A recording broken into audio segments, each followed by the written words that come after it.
안녕하십니까. 시사의 맛집 시사갑TV입니다. 이번 영상에서는 미중 정상회담, 한중 정상회담에서 시진핑이 북한 통제 요구를 묵살한 이유를 다뤄보고자 합니다. 우선 미중 정상회담은 이 북한에 잇따른 그 탄도미사일 도발로서 이 국제사회가 바짝 긴장하는 상황에서 열렸죠.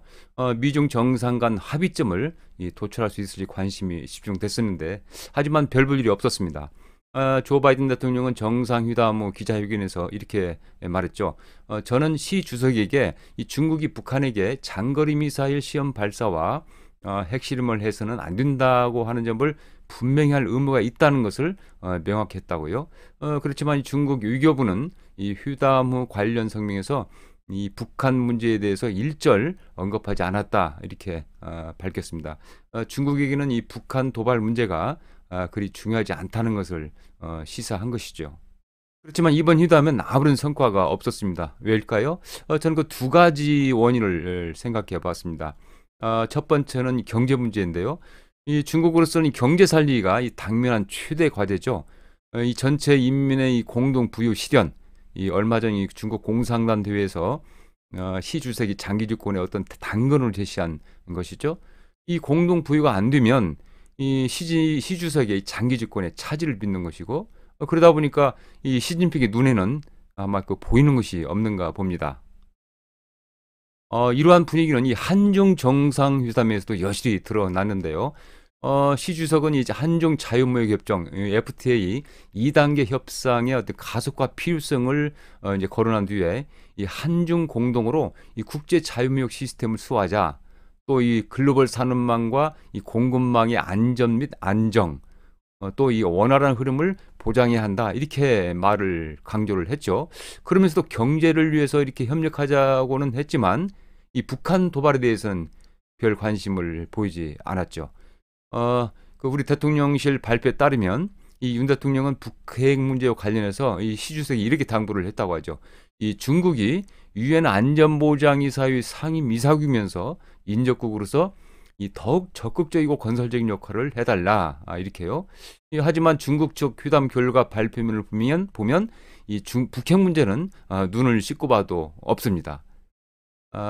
또 이 북한 문제에 관련해서 성과가 없었던 이 두 번째 원인을 저는 이 중국이 북한을 지렛대로 이용하는 계산에 빠져 있다, 이렇게 보고 싶습니다. 이 북한을 이 중국이 미국 견제를 위한 어떤 지렛대로 활용하는 게 중국의 전통적인 전략이죠. 뭐 아주 고약한 것인데, 이번에도 그 틀을 벗어나지 못했다고 평가할 수 있겠습니다. 그러면 이 향후에 미국은 어떤 태도를 볼까요? 미국은 이번 회담에서 이 중국의 이 북한에 대한 입장 변화가 없다는 점을 확실히 봤죠. 그런 만큼 미국은 이 북한과 중국에 대한 압박 수위를 높일 것으로 보이는데요. 이 북한의 위협에 대응한 이 북한과 중국에 대한 이 압박은 어떤 것들이 있을까요? 데니스 와일더 전 백악관 이 아시아 담당 선임 보좌관은 이 자유아시아 방송 RFA 인터뷰에서 이렇게 말했어요. 미국의 추가적인 방위 행위는 아마도 이 한반도에 사드를 추가 배치하는 것일 것이다, 이렇게 했는데요. 이 사드 그 배치는 참 골치 아프죠. 말도 많았죠. 이러면 이 중국이 막 들고 일었을 것으로 보이는데 큰 갈등이 예상됩니다. 자, 그러면 이런 상태에서 이 북한의 김정은은 도발을 언제쯤 다시 또 할까요?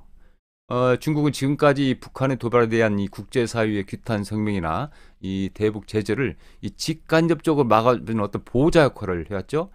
하지만 북한은 그들의 계속된 도발에 이 중국이 매우 곤혹스러워하고 있다는 점을 계속해서 모른 채 하기는 힘든 그러한 측면이 있습니다. 그래서 이 북한은 중국의 눈치를 살피고 이 국제 정세를 관망하면서 당분간 도발을 머뭇거리지 않겠느냐, 뭐 이런 예상을 해볼 수 있겠는데, 그렇지만 북한은 이 김정은이 강대강 그 대결을 선언했죠.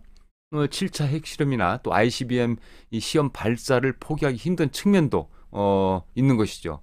특히 김정은이 공식 석상에서 이 핵무력의 질량적 강화를 유친 것이나 또 북한이 벼랑 끝 전술을 막무가내식으로 구사하는데 아주 익숙한 점 등을 고려한다면 저는 그 김정은이 조만간 핵실험을 하거나 ICBM을 추가로 쏠 가능성이 매우 높다 이렇게 예상을 해봅니다.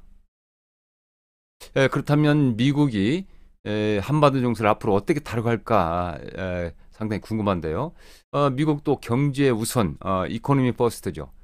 이것은 그 중국과 비슷한데 이 바이든 대통령은 중간선거에서 살떨리게 긴장하다가 이 하원은 내줬지만 상원을 지켜내는 이 선방을 어렵사리 해냈어요. 2년 후 대선에서 미국 민주당 바이든 대통령이 출마한다면 이제 그 이기기 위해서는 이번에 그 혼쭐이 난 어떤 최악의 인플레, 좀 넓게 말하면 이 경제 문제를 풀어야겠구나 하는 점을 정말 뼈저리게 느꼈을 것입니다.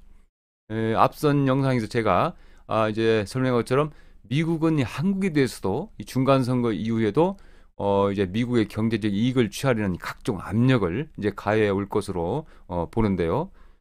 이번 미중 정상회담에서도 이 바이든 대통령은 가능한 경제적 안정 국면을 조성하기 위해서 무척 신경을 쓰는 분위기를 보였습니다. 물론 중국이나 미국은 이 경제 과제 해결의 전망이 어둡거나 너무 멀다고 판단한다면 이제 중국은 대만 문제 또 미국은 세계 질서의 어떤 상황에 적극적으로 개입함으로써 어떤 성과를 내려야 할 게 아닌가 이렇게 또 생각도 해봅니다. 이 결국 이 바이든 대통령과 시진핑 주석의 이 첫 번째 정상회담에서 북한핵과 미사일 위협에 대한 어떤 합의가 불발되면서 이 북한을 둘러싼 그 미중 갈등과 긴장은 앞으로 더 커질 것으로 예상이 됩니다. 이 바이든 대통령은 시 주석과 정상회담 뒤 가진 기자회견에서 이 북한의 핵실험과 관련해서 어떤 논의가 있었느냐 이 질문을 받고 이제 이렇게 말했어요. 중국이 북한을 제어할 수 있다고 확신하기 어렵다. 그래서 이 북한의 위협에 대한 중국의 역할을 기대하기 힘든 상황이라는 것이죠. 중국이 자국의 이익을 취하기 위한 이 수단으로 북한을 어떤 지렛대로 이용하는 이 계산에 빠진 거 아니냐 이런 우려를 하지 않을 수 없는 상황이라고 보겠습니다. 어떻게 보셨습니까? 다음 영상에서 더 알차고 유익한 내용으로 인사드리겠습니다. 구독, 좋아요 부탁드립니다. 감사합니다.